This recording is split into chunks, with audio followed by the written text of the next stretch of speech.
Good morning, Instagram and fellow stamp lovers. It's been a while since I've done a video, and I wanted to introduce you today to a new feature on my IGTV channel called Looking at Stamps.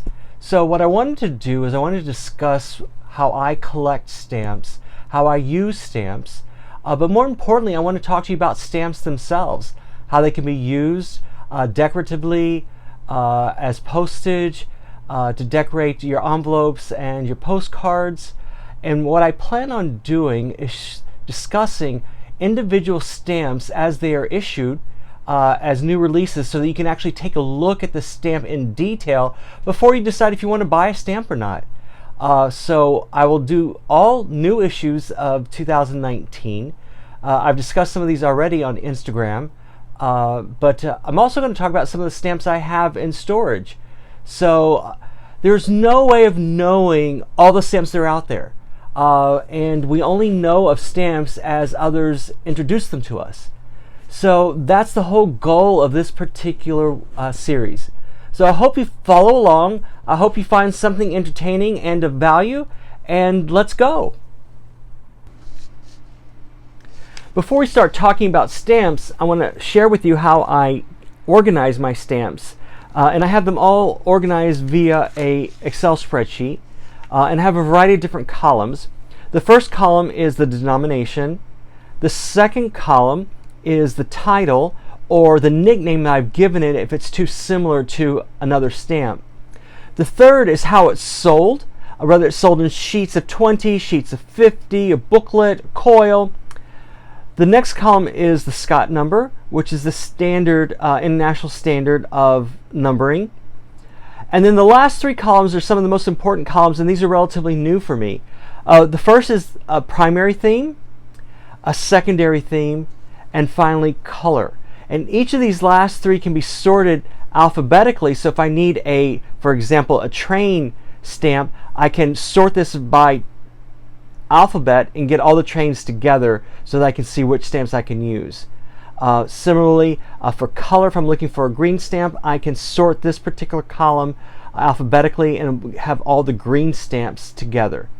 So that's how I organize my stamps and how I can easily find stamps that I'm looking for. And then I can also have spreadsheets based upon denomination. So that's a separate spreadsheet. And so if I have all of my 32-cent stamps together, actually the way I do it, I have it less than 20, 20 cent, 30 cent, 40 cent, 50 cents, forever stamps, and so on and so on. So I can easily look at denominations. So if I need a 5-cent stamp, I can go to that particular tab of this spreadsheet and find the stamp that I'm looking for.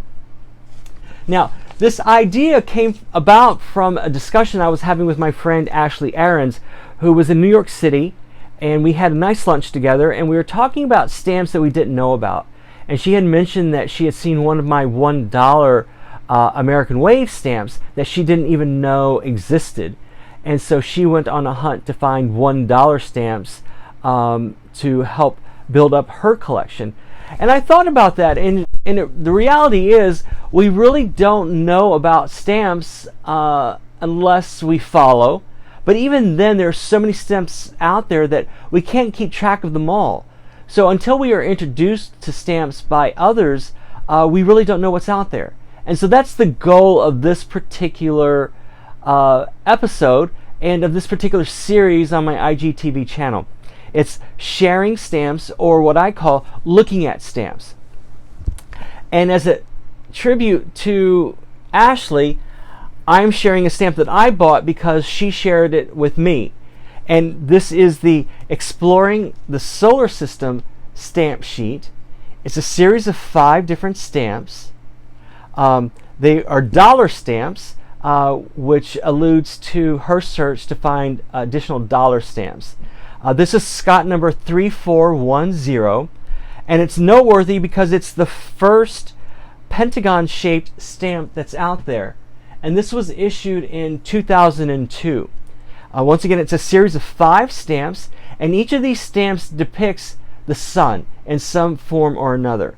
And let me show them up close, and which is one of the features that I want to show you, is that you can see them up close so you can decide if you want to buy them or not. So these are all depictions of the sun. And for the color, I'm going to list these as primary.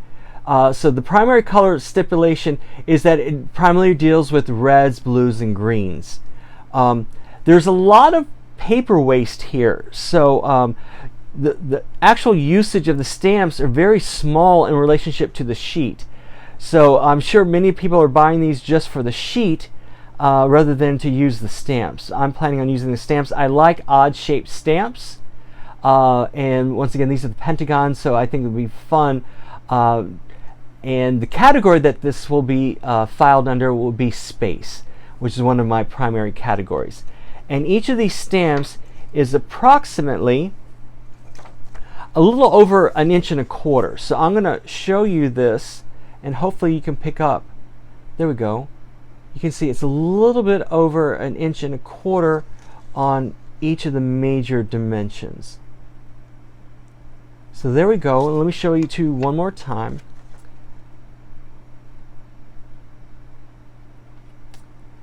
And that is our first episode of Looking at Stamps. Thanks for joining. I'll see you next time. Bye-bye.